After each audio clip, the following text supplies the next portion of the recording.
اعوذ باللہ من الشیطان الرجیم بسم اللہ الرحمن الرحیم الحمد للہ رب العالمین کما هو اہلہ الصلاة والسلام علی محمد وآلہ الطیبین الطاہرین اللہم وفقنا وجمیع المشتغلین للعلم والعمل الصالح بحرمت محمد وآلہ الطیبین الطاہرین۔ بسم اللہ الرحمن الرحیم۔ درس تاریخ انبیاء بسلسلہ معرفت انبیاء علیہم السلام۔ اس سلسلہ معرفت انبیاء علیہم السلام میں آج جو ہے ہماری گفتگو جہاں تک پہنچی تھی کہ حضرت آدم علیہ السلام زمین میں آئے تو انہوں نے مختلف جو ہے وہ اعمال خدا کی بارگاہ خدا کا قرب حاصل کرنے کے لیے مغفرت کے طور پہ انجام دیے۔ تو اس کے بعد جو ہے جب حضرت آدم علیہ السلام کی توبہ ہو گئی تو حضرت آدم علیہ السلام نے کیا کیا؟ جو سوال ہوتا ہے کہ حضرت آدم علیہ السلام کی جب توبہ قبول ہو گئی تو انہوں نے کیا کیا؟ لیکن اس سے پہلے ایک اور سوال کہ حضرت آدم علیہ السلام جب دنیا میں آئے تو آپ نے سب سے پہلے کون سی غذا تناول فرمائی؟ تو ملتا ہے کہ حضرت آدم علیہ السلام نے سب سے پہلے جس چیز کو تناول فرمایا وہ انگور ہے، تو لہٰذا انگور تناول فرمائے۔ اور دوسرا سوال یہ ہوتا ہے کہ حضرت آدم علیہ السلام جب اس دنیا میں آئے تو آپ نے کون سا کام کیا، کون سا پیشہ اختیار کیا؟ تو یہ بھی روایات سے استفادہ ہوتا ہے کہ حضرت آدم علیہ السلام نے کاشتکاری زراعت کا کام کیا، یعنی آپ نے خود جو ہے وہ پھل اور درخت اور یہ جو ہے چیزیں اگائیں اور خود جو ہے وہ کاشت کرتے اور خود جو ہے وہ تناول کرتے۔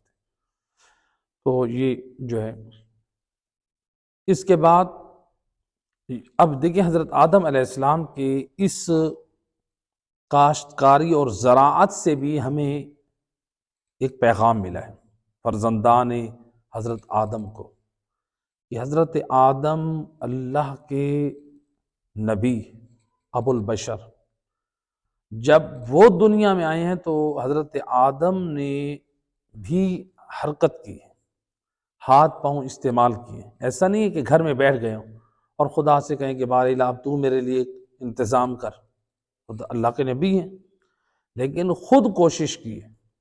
تو ہمیں یہ میسج ملا ہے کہ ہم بھی جو ہے وہ کسب حلال کریں، یعنی اپنی روزی روٹی کے لیے جو ہے وہ کوشش کریں، ہاتھ پاؤں کو حرکت دیں، نہ کہ ہاتھ پہ ہاتھ رکھ کے ہم گھر بیٹھ جائیں۔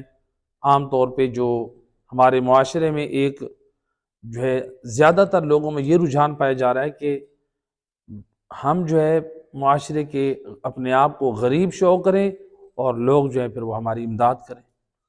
تو حضرت آدم علیہ السلام نے جو ہے کسب معاش کر کے کاشتکاری اور زراعت کر کے سمجھا دیا کہ لوگوں کے آگے ہاتھ نہ پھیلاؤ بلکہ محنت کرو۔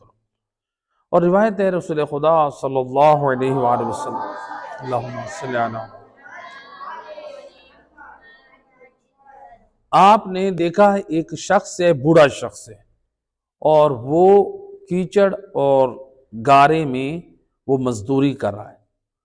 تو جب انسان گارے اور کیچڑ میں کام کرتا ہے تو ظاہری بات ہے اس کے تمام اعضاء ہاتھ پاؤں جو ہے وہ گارے سے کیچڑ سے بھر جاتے ہیں، تو اس میں مزدوری کر رہا تھا۔ سید الرسول نے دیکھا کہ بوڑھا شخص ہے لیکن مزدوری کرنے کی وجہ سے اس کے ہاتھوں پہ گرہیں پڑ چکی ہیں، ہاتھ متورم ہو چکے ہیں۔ تو لہٰذا آپ صلی اللہ علیہ وآلہ وسلم نے کیا کیا؟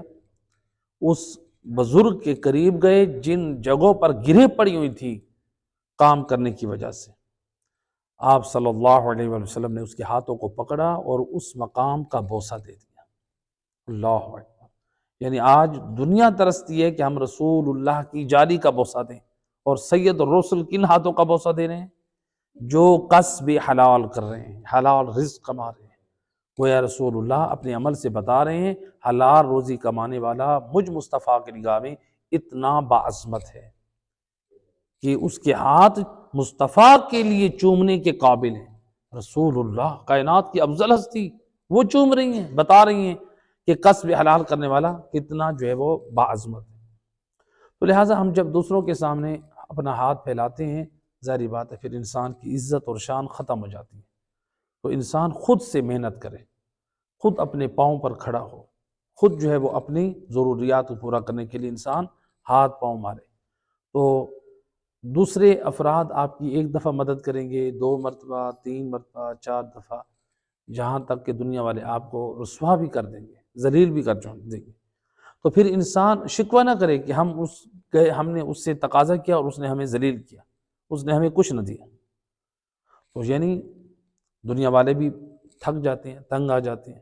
تو بہرحال جو انسان کو محنت کرنی چاہیے۔ دیکھیں ہمارے لیے ایک اور نمونہ ہے بہترین، کسب معاش، حلال روزی کو ہم حاصل کریں۔ حضرت سلمان بن داؤد، حضرت سلمان نبی جو ہواؤں میں اپنے تخت کو اڑا کر لے جاتے تھے، قرآن کا واقعہ۔ جنات بھی حضرت سلمان کے کیا تھے؟ تابع تھے، یعنی غلامی میں تھے حضرت سلمان نبی کے۔ تو جب جنات حضرت سلمان نبی کے غلامی کرتے تھے تو ملتا ہے کہ حضرت سلمان جو تھے وہ کیا کرتے تھے؟ ٹوکریاں، حضرت سلمان نہیں سلیمان، تو جو نبی کے صحابی ہیں ان کا نام سلمان ہے، اور جو نبی تھے ان کا نام سلیمان ہے۔ تو سلیمان نبی، سلیمان بن داؤد، یہ کیا کرتے تھے؟ ٹوکریاں بنا کر وہ سیل کرتے تھے۔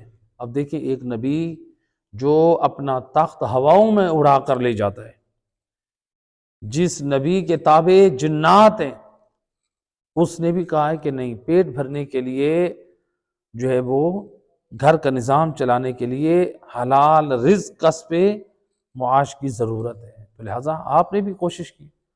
تو انبیاء علیہ السلام ہوں، ائمہ ہدیٰ علیہ السلام ہوں، ان کی یہ پاک سیرت ہے، وہ کوشش کرتے تھے۔ تو لہٰذا ہر شخص اپنے اپنے پیشے کے اعتبار سے دیکھے، جو کام اس کو کرنا آتا ہے وہ حلال ہو، جائز ہو، اسی میں وہ محنت کرے اور اسی سے وہ حلال رزق کو حاصل کرے تاکہ اپنی ضروریات کو پورا کرے۔ صلوات پڑھے محمد و اللہم صلی اللہ۔ تو اب یہاں پر جو ہے سوال یہ ہوتا ہے کہ حضرت آدم علیہ السلام کی جب توبہ ہو گئی، سوال ہے کہ حضرت آدم علیہ السلام کی نسل آگے کیسے بڑھی؟ تو تاریخ نے جو ثابت ہوتا ہے کہ حضرت آدم علیہ السلام کی اولاد جو ہے نہ حابیل سے چلی نہ قابیل سے چلی، یعنی حضرت آدم علیہ السلام کی، عام طور پہ لوگ کہتے ہیں کہ حضرت آدم کی اولاد جو ہے وہ حابیل سے چلی یا قابیل سے چلی۔ کس سے چلی؟ تو نہ حابیل سے چلی نہ قابیل سے، بلکہ جو روایات میں مختلف چیزیں بیان ہوئی ہیں کہ حضرت شیس علیہ السلام سے حضرت آدم کی اولاد جو ہے وہ نسل چلی۔ تو یہاں پر علماء اسلام نے 2 نظریے بیان کیے کہ حضرت آدم علیہ السلام کی ذریت اور اولاد کیسے پیدا ہوئی، چونکہ عام طور پہ یہ بہت زیادہ سوال اٹھتا ہے کہ حضرت آدم کی اولاد کیسے آگے بڑھی، چونکہ حضرت آدم کی تو اولاد میں جو بیٹیاں اور بیٹے وہ تو سب بہن بھائی ہیں، تو پھر آگے سلسلہ کیسے بڑھا؟ کیا اس وقت بہن بھائیوں کی شادی جائز تھی؟ تو مختلف لوگ جو ہے مختلف جوابات دیتے ہیں۔ بعض کہتے ہیں یہ کیسے ہو سکتا ہے، یہ تو حرام ہے، بعض کہتے ہیں یہ جائز ہے۔ تو اب ہم یہ دیکھتے ہیں علماء اسلام نے 2 نظریے اختیار کیے ہیں، اور ہر ایک نے اپنے اعتبار سے قرآن کی آیت کو بھی سامنے رکھا ہے اور معصومین کی روایت کو بھی سامنے رکھا ہے۔ تو لہٰذا پہلا نظریہ جو علماء نے کہا ہے کہ نہیں، پہلا نظریہ یہ ہے کہ بہن بھائی کی آپس میں شادی ہوئی ہے۔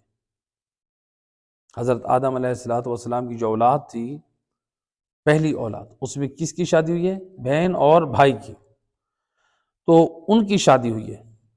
کیوں کہتے ہیں کہ کیونکہ اس وقت تک خدا کی طرف سے حرمت کا کوئی حکم نہیں تھا کہ یہ حرام ہے بہن بھائی کی شادی، تو لہٰذا آگے نسل انسانیت پھر کیسے بڑھے؟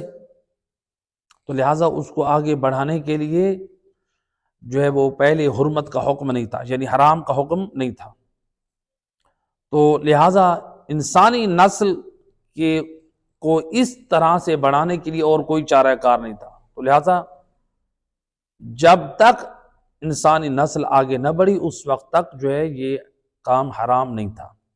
اور انہوں نے قرآن کی آیت مجیدہ بھی نقل کی۔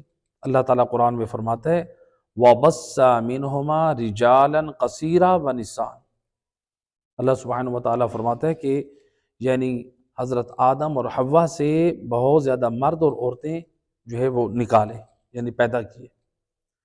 تو منہما سے مراد علماء کہتے ہیں یعنی ان سے، حضرت آدم اور حوا سے، یعنی ان دونوں سے بہت سارے مرد اور بہت ساری عورتیں نکلی، تو یعنی جو نسل بڑھی ہے انسانیت، یعنی جو انسان آگے پھیلے ہیں تو وہ حضرت آدم اور حوا سے پھیلے۔ تو وہ قرآن کی اس آیت کو بھی رکھتے ہیں سامنے، اور یہاں تک جو ہے یہ تو تھی آیت، اور کہتے ہیں کہ اس کے علاوہ کوئی اور چارہ کار نہیں، لیکن روایت بھی ہمارے پاس موجود ہے۔ روایت ہے امام زین العابدین علیہ السلام، اللہم صلی علی محمد امام علیہ السلام نے جس روایت کو بیان کیا ہے، اس روایت کو علامہ مجلسی نے معتبر کہا ہے۔ تو جب حضرت آدم علیہ السلام کی توبہ قبول ہوئی تو اس وقت حضرت آدم علیہ السلام نے حضرت حوا کے ساتھ حق زوجیت کو ادا کیا۔ تو جب ایک صلوات پڑھے محمد وحلم،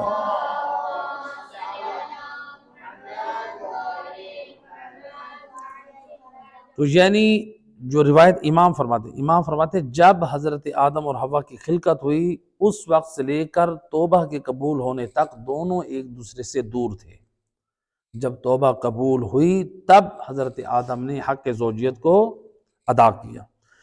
تو اس کے بعد جو ہے حضرت آدم کے دل میں کعبہ اور حرم کی جو بڑی عظمت تھی، تو حضرت آدم حق زوجیت کی ادائیگی کے لیے بی بی حوا کو حرم مکہ سے باہر لے جاتے۔ یہ حق زوجیت کے لیے یعنی میں مکہ کی سرزمین میں نہ رہوں بلکہ مکہ سے باہر، تو آپ بی بی حوا کو باہر لے جاتے تھے۔ تو روایت میں امام فرماتے ہیں کہ حضرت آدم کو 20 بیٹے اور 20 بیٹیاں اللہ سبحانہ و تعالیٰ نے دیں، اور 20 بیٹیاں اور 20 بیٹے جو تھے یہ جڑواں پیدا ہوئے تھے، یعنی ہر مرتبہ 2 بچے پیدا ہوتے تھے، تو بیٹا اور بیٹی، تو 20 یعنی مرتبہ ولادت ہوئی بی بی حوا کے ہاں اولاد کی، تو جس میں ایک بیٹا ہوتا ایک بیٹی ہوتی۔ تو امام علیہ السلام فرماتے ہیں ہر بار ایک لڑکا اور ایک لڑکی یعنی جڑواں بچے پیدا ہوتے، تو جو پہلے جو بچہ پیدا ہوا تھا تو اس میں حابیل تھے اور ان کی بہن اقلیمہ پیدا ہوئی، حابیل کی بہن اقلیمہ، اور دوسری مرتبہ قابیل اور اس کی بہن لوزا پیدا ہوئی، یعنی قابیل اور اس کی بہن، حابیل اور اس کی بہن اور قابیل اور اس کی بہن، تو یعنی یہ دونوں، حابیل اپنی جڑواں بہن کے ساتھ پیدا ہوا اور قابیل اپنی جڑواں بہن کے ساتھ پیدا ہوا۔ جب یہ بچے بالغ ہوئے یعنی حابیل اور قابیل یہ 2 بھائی یہ بالغ ہوئے اور ان کی بہنیں بھی بالغ ہوئیں، تو حضرت آدم علیہ السلام کو یہ فکر ہوئی کہ میری اولاد جو ہے کسی غلط کاری میں مبتلا نہ ہو جائے، تو حضرت آدم علیہ السلام نے اپنی اولاد کو اپنے پاس بلایا اور کہا کہ میں چاہتا ہوں کہ آپ لوگوں کا نکاح کیا جائے، اپنی اولاد سے کہا۔ اور تو حضرت آدم علیہ السلام نے قابیل سے تو کہا کہ قابیل تمہارا نکاح اقلیمہ سے کر دوں اور حابیل کا لوزا سے۔ تو اب یہاں پر جو ہے قابیل تمہارا نکاح جو ہے وہ اقلیمہ سے کر دوں۔ جب یہ کہا نا حضرت آدم نے اپنے بیٹے قابیل کو کہ میں تمہارا نکاح اقلیمہ سے کرتا ہوں، تو اس وقت قابیل جو ہے اس بات پہ راضی نہیں ہوا، تو اس نے کہا کہ اس کا اعتراض یہ تھا کہ اس نے کہا کہ یہ جو لوزہ ہے جو میرے ساتھ پیدا ہوئی تھی وہ تو خوبصورت ہے، خوش شکل ہے، اور جو حابیل کے ساتھ پیدا ہوئی تھی وہ خوش شکل نہیں ہے۔ تو وہ اس لیے راضی نہیں ہوا کہ مجھے جو ہے خوش شکل نہیں دی جا رہی اور اس کو خوش شکل دی جا رہی ہے۔ تو بہرحال وہ راضی نہ ہوا، لیکن حضرت آدم علیہ السلام نے کہا کہ ہم اس طرح کرتے ہیں کہ تم دونوں کے بارے میں قرعہ کرتے ہیں، لوزہ اور اقلیمہ، یہ دو بہنیں ہیں، تو جس کے حصے میں جو قرعہ آئے گا اس کی شادی اسی سے کر دی جائے گی۔ دونوں راضی ہو گئے۔ دونوں قرعہ ویسے نکلا جیسے حضرت آدم علیہ السلام چاہتے تھے، پہلے قرعہ بھی ویسے نکلا۔ تو اب دونوں کی شادی ہو گئی۔ تو حابیل کے حصے میں خوش شکل آئی، یعنی جس کا نام لوزہ تھا، اور قابیل کے حصے میں اقلیمہ جو خوش شکل نہ تھی۔ اس کے بعد دونوں کی جب یہ شادی ہوئی تو اس کے بعد بہنوں کا بھائیوں کے ساتھ امام فرما رہے ہیں، چوتھے امام زین العابدین علیہ السلام، اللہم صلی علی، امام فرماتے ہیں اس شادی کے بعد پھر شادی کو حرام کر دی گیا بہن بھائیوں میں۔ امام کی محفل میں امام جب یہ اپنے اصحاب کو یہ بات بتا رہے تھے، اس محفل میں ایک کرشی تھا، قریشی اس میں سے تھا، تو اس نے امام علیہ السلام سے عرض کی کہ اے فرزند رسول، کیا ان سے اولادیں پیدا ہوئی؟ یعنی جو حابیل کی شادی ہوئی لوزہ سے اور قابیل کی اقلیمہ سے شادی ہوئی، تو کیا ان سے اولادیں پیدا ہوئی؟ امام علیہ السلام فرماتے ہیں جی ہاں، ان سے اولادیں بھی پیدا ہوئی ہیں۔ تو اس نے کہا کہ یہ تو گبروں کا نظریہ ہے۔ گبروں کہتے ہیں کہ ایک یعنی ایسا مذہب تھا جو غیر اسلامی، بعض نے اس کو کہا ہے کہ یہ آتش پرست ہے، کہا کہ یہ گبروں کا عقیدہ ہے، یا مثلا یہ مجوسیوں نے یہ طریقہ انجام دیا ہے۔ تو امام علیہ السلام نے فرمایا اس کے بعد یہ فعل مجوسیوں نے انجام دیا، یعنی پہلے یہ طریقہ گبروں نے انجام دیا، ایک لا مذہب قوم تھی انہوں نے انجام دیا، اللہ تعالیٰ نے حرام کر دیا کہ بھئی جس وقت تک یہ شادی حلال تھی اس کے بعد اللہ نے حرام کر دیا۔ پھر ایک قبیلہ تھا، ایک گروہ تھا، گبروں کے نام سے جانا جاتا ہے، یعنی غیر الہی مذہب کے پیروکار تھے، انہوں نے اس کو اپنے اندر جاری رکھا۔ پھر مجوسیوں نے اپنے اندر اس کو جاری رکھا کہ بہن بھائیوں کی شادی ہو سکتی ہے۔ تو امام علیہ السلام فرماتے ہیں کہ اللہ نے حرام کرا دیا۔ امام فرماتے ہیں اس سے انکار نہ کرو کہ ایسا نہیں تھا۔ امام علیہ السلام فرماتے ہیں اس بات سے انکار نہ کرو کہ ایسا نہیں ہوا تھا، یعنی حضرت آدم کی اولاد میں بہن بھائیوں کی شادی نہیں ہوئی تھی، کہ خدا نے آدم کی زوجہ کو اس کے جسم سے پیدا کیا۔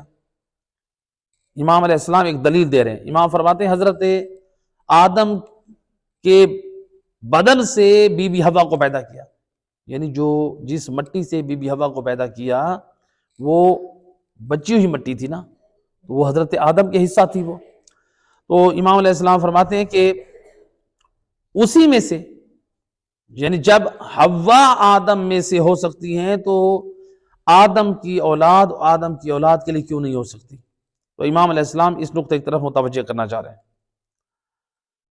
پھر امام علیہ السلام فرماتے ہیں کہ ان کے لیے اللہ نے حلال کیا تھا اور ان کی شریعت میں ایسا تھا، یعنی حضرت آدم کی شریعت میں اللہ نے حلال کیا تھا، پھر اس کے بعد کچھ وقت کے بعد اللہ نے یہ حرام کر دیا۔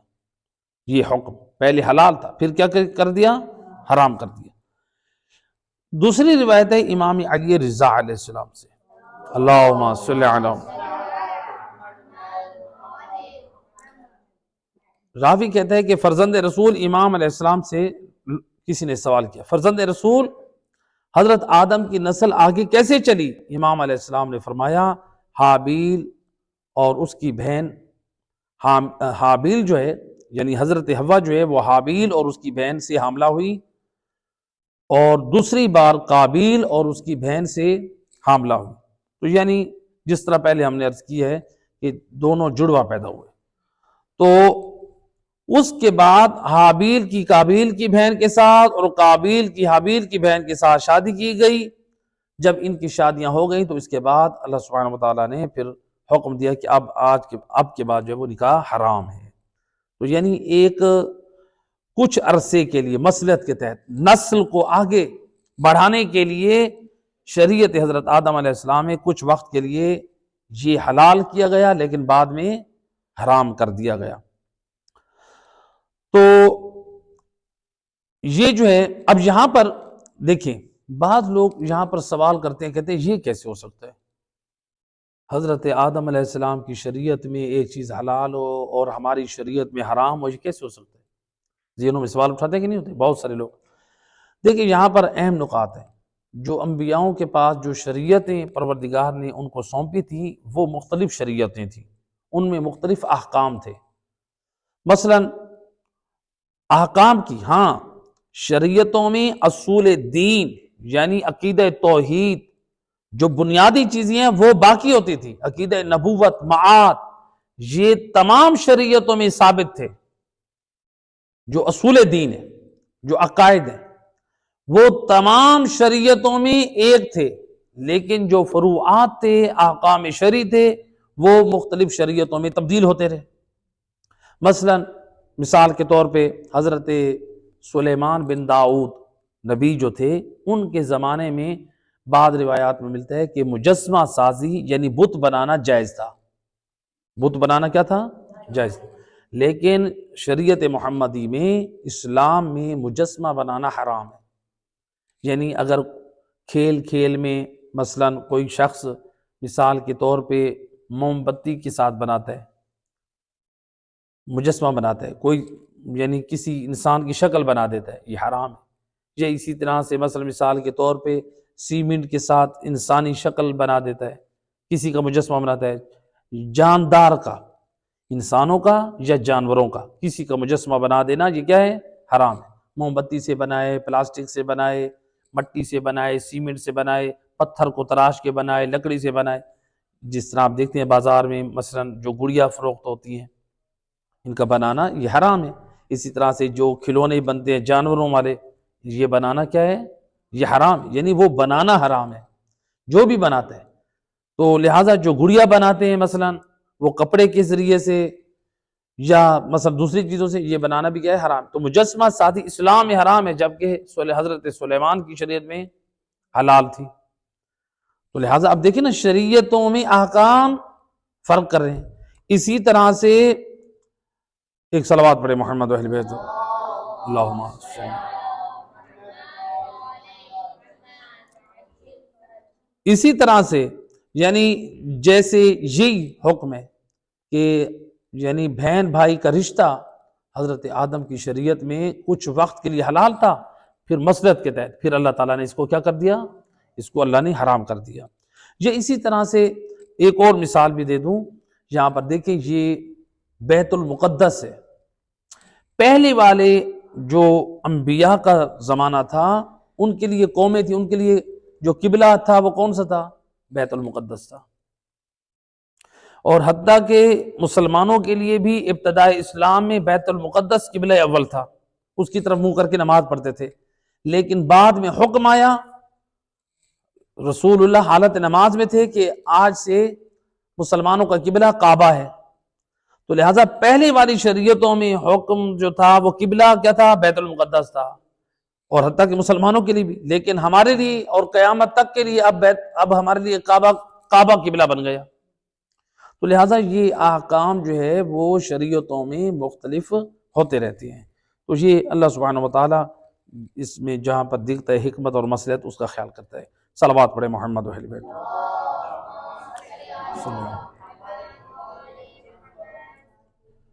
تو لہٰذا سب سے پہلی جو شریعت تھی وہ محدود وقت کے لیے تھی، یعنی جس میں بھائی کی بہن سے شادی کی گئی ایک حکمت کے تحت، نسل انسانی کو آگے بڑھانے کے لیے۔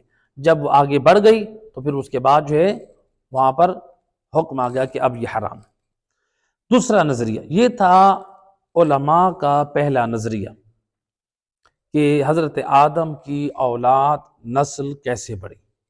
انہوں نے قرآن کی آیت بھی پیش کی اور معصومین کی روایتیں بھی پیش کی جو ہم نے پڑھی، یعنی ایک امام زین العابدین علیہ السلام کی اور ایک امام رضا علیہ السلام۔ دوسرا نظریہ کہ اولاد آدم کی شادی آپس میں ممکن نہ تھی، ان کی شادی آپس میں نہیں کی گئی، یہ دوسرا نظریہ۔ پہلے میں کیا تھا؟ حضرت آدم کی اولاد میں آپس میں ان کی شادی کی گئی۔ دوسرا نظریہ کیا ہے؟ ان کی آپس میں شادی نہیں کی گئی، تو لہٰذا انہوں نے زمین پر دوسری نسل کی عورتوں سے شادی کی۔ حضرت آدم کی اولاد نے دوسری نسل کی عورتوں سے شادی کی۔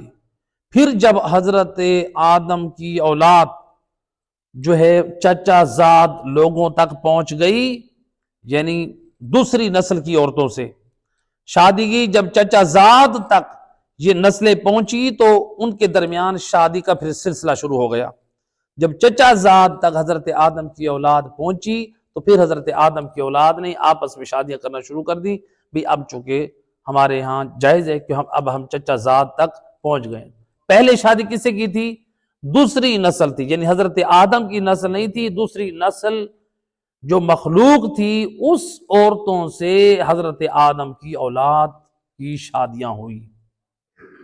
تو اس طرح سے تو اس نظریے کے بارے میں بھی بعض روایات ملتی ہیں اہل بیت اطہار علیہ السلام سے، اس کے بارے میں بھی، جیسے کہ حضرت آدم علیہ السلام کی نسل جو ہے زمین پر کس طرح پھیلی۔ تو بعض روایات سے ملتا ہے کہ جیسے ہم نے پہلے لیکچر میں بھی کہا تھا کہ حضرت آدم علیہ السلام سے پہلے بھی مخلوق تھی، تو لہٰذا بعض روایات سے ملتا ہے جو وہ مخلوق تھی ان میں سے جو عورتیں تھیں ان کے ساتھ حضرت آدم علیہ السلام کی اولاد کی شادی ہوئی۔ تو جب ان کے ساتھ شادی ہوئی تو پھر اس طرح سے نسل حضرت آدم آگے بڑھی۔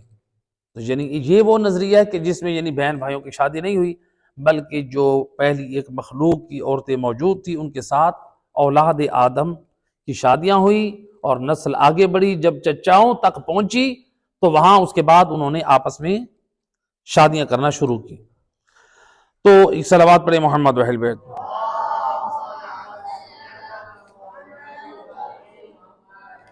بر دیگر باواز بلند صلوات۔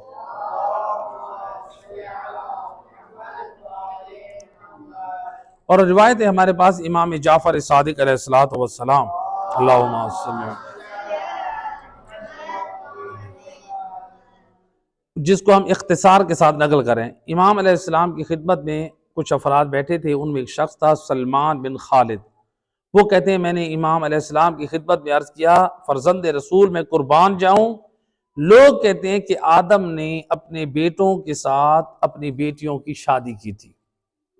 امام کی خدمت میں صحابی کہہ رہے ہیں فرزند رسول، لوگ کہتے ہیں کہ امام مولا حضرت آدم نے اپنی بیٹیوں کی شادی اپنے بیٹوں کے ساتھ کی تھی۔ امام علیہ السلام نے فرمایا ہاں لوگ ایسے ہی کہتے ہیں، یعنی دنیا والوں کا نظریہ ایسے ہی ہے، لیکن اے سلمان شاید تم نہیں جانتے، رسول اللہ نے فرمایا اگر آدم اپنی بیٹی کا نکاح اپنے بیٹے سے کرتے تو پھر میں بھی اپنی بیٹی زینب کا نکاح اپنے بیٹے قاسم سے کر دیتا۔ تو یعنی رسول اللہ فرماتے ہیں کہ یعنی آدم کے دین کو میں بھی ترک نہ کرتا۔ تو گویا رسول اللہ اس حدیث میں امام کیا سمجھانا چاہ رہے ہیں؟ اگر آدم اپنی اولاد کی آپس میں شادی کرتے تو پھر رسول اللہ فرماتے تھے میں بھی اپنی بیٹی کی شادی اپنے بیٹے سے کرتا، یعنی آدم کی اس سنت کو نہ چھوڑتا۔ تو لہٰذا اب وہ جو سلمان نامی جو صحابی تھے وہ کہتے ہیں فرزند رسول میں قربان جاؤں، لوگ کہتے ہیں کہ قابیل نے حابیل کو قتل بھی اسی وجہ سے کیا تھا کہ اس کے اندر غیرت آ گئی تھی کہ یہ میری بہن کے ساتھ جو اس نے شادی کی ہے، چونکہ اسلام پہلی شادی ہو رہی تھی تو اس کی غیرت برداشت نہیں کر رہی تھی، کہ قابیل نے اسی وجہ سے قتل کر دیا حابیل کو۔ امام علیہ السلام فرماتے ہیں کہ یہ بات غلط ہے۔ جب اس نے کہا نا کہ لوگ کہتے ہیں تو اس کو غیرت آئی تھی، امام علیہ السلام نے فرمایا کہ اے سلمان تم بھی ایسے امر کبیح کی بات کرتے ہو، یعنی ایک غلط قسم کی بات تم بھی نقل کر رہے ہو۔ امام نے بلکہ اتنا جھنجھوڑا اس کو، امام فرماتے ہیں یعنی تم کو اس بات میں کرتے ہوئے تمہیں حیا محسوس نہ ہوئی؟ یعنی یہ بات اتنی ناپسند ہے کہ بہن بھائی کی شادی کی بات تم کرو۔ تو اس نے عرض کی فرزند رسول پھر کس وجہ سے حابیل کو قابیل نے قتل کیا تھا؟ تو امام علیہ السلام فرماتے ہیں حضرت آدم علیہ السلام نے اسم اعظم کی تعلیم دی تھی حضرت حابیل کو، اور وصیت یعنی اپنا وصی بنایا تھا، تو اس وجہ سے قابیل کو حسد پیدا ہوا اور اس نے حضرت حابیل کو قتل کر دیا۔ یہاں پر بعض لوگ جو ہے نا وہ ایک غلط فہمی کا شکار ہو جاتے ہیں کہ حضرت حابیل کے بارے میں کہتے ہیں کہ ہمیں سمجھ نہیں آتی حابیل قاتل ہیں یا قابیل قاتل ہیں۔ اکثر لوگ جو ہے وہ پریشانی کا شکار ہو جاتے ہیں۔ تو دیکھیں قابیل آپ ایک رمز کے طور پہ یاد رکھیں، قابیل میں قاف ہے، قابیل میں شروع میں قاف ہے نا، قاتل میں بھی قاف ہے، تو جس میں قاف ہے وہی قاتل ہے۔ یعنی حابیل اور قابیل میں کون قاتل ہے؟ جس میں قاف ہے، یہ یاد رکھنا ہے آپ نے، قاتل میں بھی قاف ہے اور قابیل میں بھی قاف ہے۔ تو اس طرح سے آپ یاد رکھیں گے تو آپ کو انشاءاللہ یہ کبھی نہیں بھولے گا۔ پھر یہ سلمان کہتے ہیں میں نے کہا کہ فرزند رسول پھر اب مجھے یہ بتائیں پھر نسل حضرت آدم چلی کیسے؟ آپ تو کہہ رہے ہیں کہ یہ امر کبھی ہے، رسول اللہ نے بھی منع کیا، تو پھر آپ بتائیں، وارث دین آپ ہیں، یہ کیسی چلی؟ تو امام علیہ السلام نے فرمایا جب قابیل پیدا ہوئے پھر اس کے بعد حابیل پیدا ہوئے۔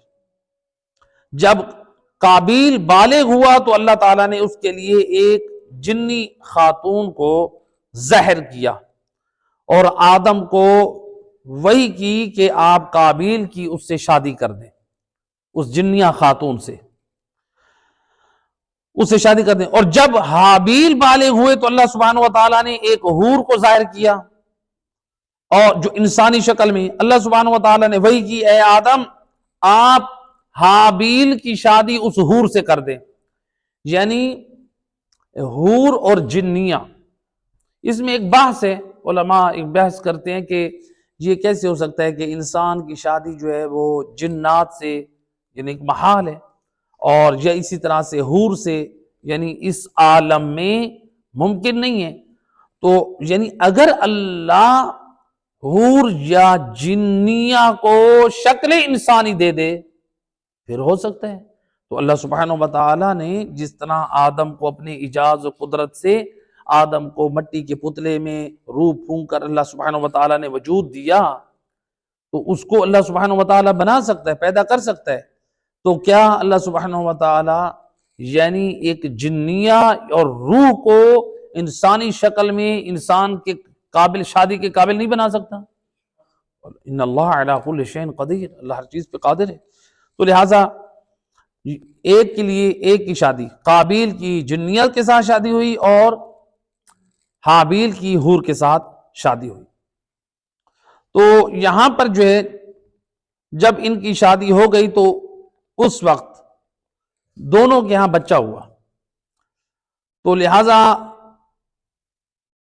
اللہ تعالیٰ نے وہی کی کہ حابیل کی شادی کس سے کر دی جائے؟ جی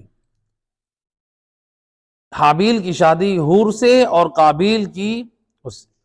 اب قابیل نے حضرت حابیل کو قتل کیا، جس وقت امام فرماتے ہیں جس وقت قابیل نے حضرت حابیل کو قتل کیا تو اس وقت وہ حور حاملہ تھی، اس کے شکم میں بچہ تھا۔ تو اس بچے کی ولادت کے بعد اس بچے کا نام ہبۃ اللہ رکھا گیا، اور اللہ کی طرف سے حکم ہوا کہ اسم اعظم اور آپ وصی اس بچے کو بنائیں۔ کس کے بیٹے کو؟ حضرت حابیل کے بیٹے ہبۃ اللہ کو، تو لہذا اس کا نام ہبۃ اللہ رکھا گیا۔ پھر آدم کے ہاں اللہ سبحانہ و تعالیٰ نے ایک اور بیٹا پیدا دیا جس کا نام شیس تھا۔ جب وہ بالغ ہوئے تو ان کے لیے اللہ سبحانہ و تعالیٰ نے ایک حور کو ظاہر کیا، اور حکم خدا ہوا کہ شیس کی شادی بھی اس حور سے کر دی جائے۔ پھر حضرت شیس کے وجود سے ایک بچی پیدا ہوئی جس کا نام حورا رکھا گیا۔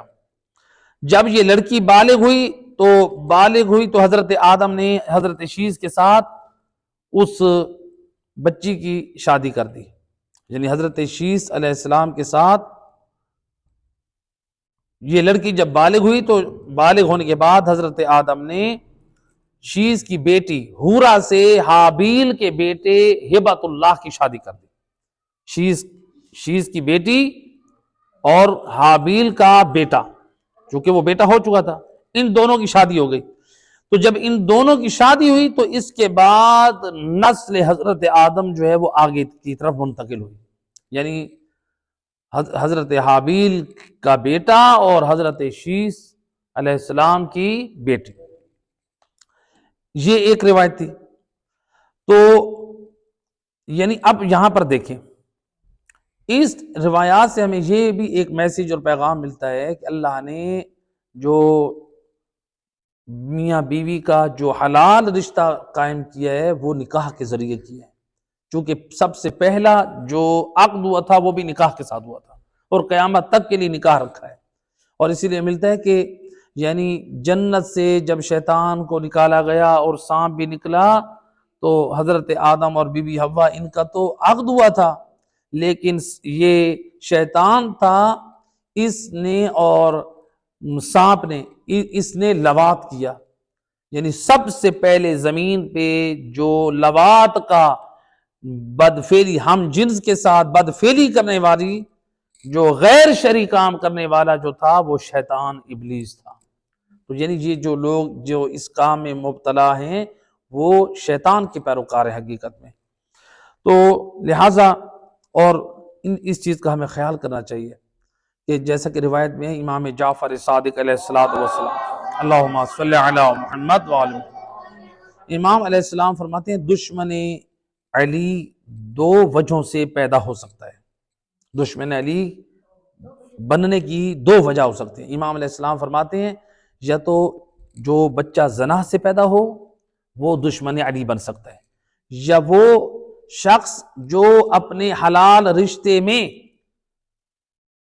حق زوجیت اس وقت ادا کرے جب اللہ کی طرف سے حرام کیا گیا ہو، یعنی مینسز کے ایام میں، پیریڈ کے ایام میں، حیض کی حالت میں جب خاتون ہوتی ہے اس وقت جو ہے وہ حق زوجیت جب مرد ادا کرتا ہے تو اس وقت جو نطفہ ٹھہرے گا، بچہ ہوگا، وہ بچہ بھی دشمن علی پیدا ہو سکتا ہے۔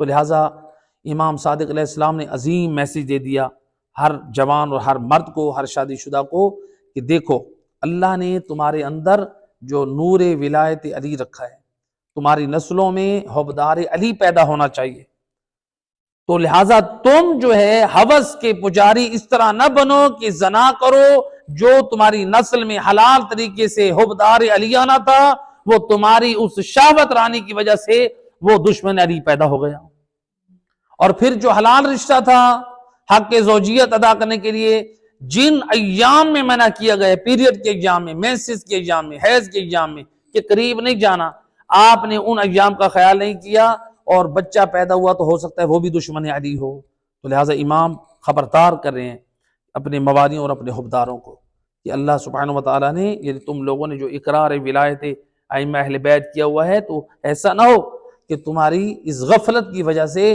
جہاں تمہاری نسل نے حبدار آل محمد پیدا ہونا ہو وہاں وہ دشمن اہل بیت پیدا ہو جائے۔ صلوات پڑھے محمد و اہل بیت۔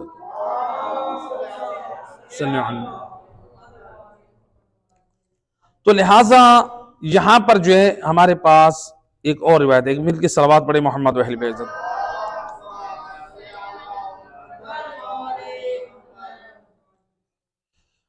کہ اب ایک قول یہ بھی ہے کہ حضرت آدم کی نسل آگے کیسے بڑھی۔